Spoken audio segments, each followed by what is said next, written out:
गरीब किसान की एक मुट्ठी मिट्टी और भगवान का दिव्य चमत्कार। एक छोटे से गांव में रामलाल नाम का गरीब किसान रहता था।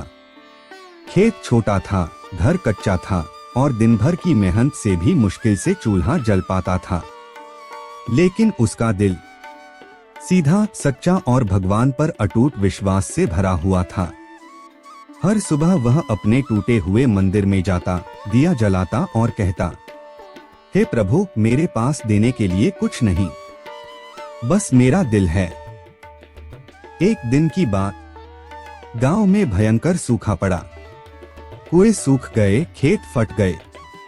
लोग परेशान थे, लेकिन रामलाल ने उम्मीद नहीं छोड़ी। वह रोज मंदिर जाकर बस यही कहता, प्रभु, मेरी नहीं, पूरे गांव की मदद करना। भगवान की अचानक परीक्षा। एक शाम जब सूरज डूब रहा था, एक अजनबी साधु उसके खेत के पास आया। कपड़े फटे थे, पैर धूल से भरे थे। साधु ने कहा, बेटा, मुझे 2 दिन से कुछ खाया नहीं, कुछ खिला दो। रामलाल के घर में खाने को कुछ नहीं था, बस थोड़ी सी मिट्टी बची थी जो अगले दिन पूजा में चढ़ानी थी। उसने सोचा, क्या करूं? पूजा की मिट्टी भगवान के लिए है, लेकिन यह भूखा साधु भी तो भगवान का रूप है। उसने बिना सोचे मिट्टी लेकर साधु के हाथ में रख दी और कहा, महाराज, आज मेरे घर में बस यही है, इसे ही प्रसाद समझकर स्वीकार कर लीजिए। साधु मुस्कुराया और गायब हो गया। रामलाल स्तब्ध रह गया। अगली सुबह का चमत्कार। सुबह जब वह खेत में पहुंचा तो हैरान रह गया।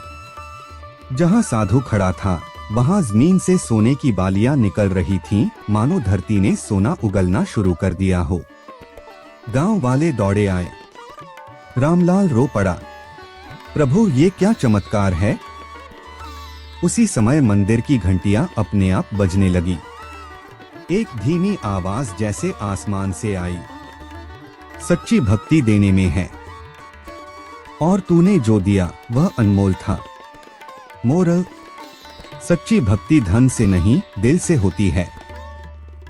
भगवान उसी के जीवन में चमत्कार लाते हैं जो दूसरों की भलाई के लिए अपना सब कुछ न्यौछावर कर दे।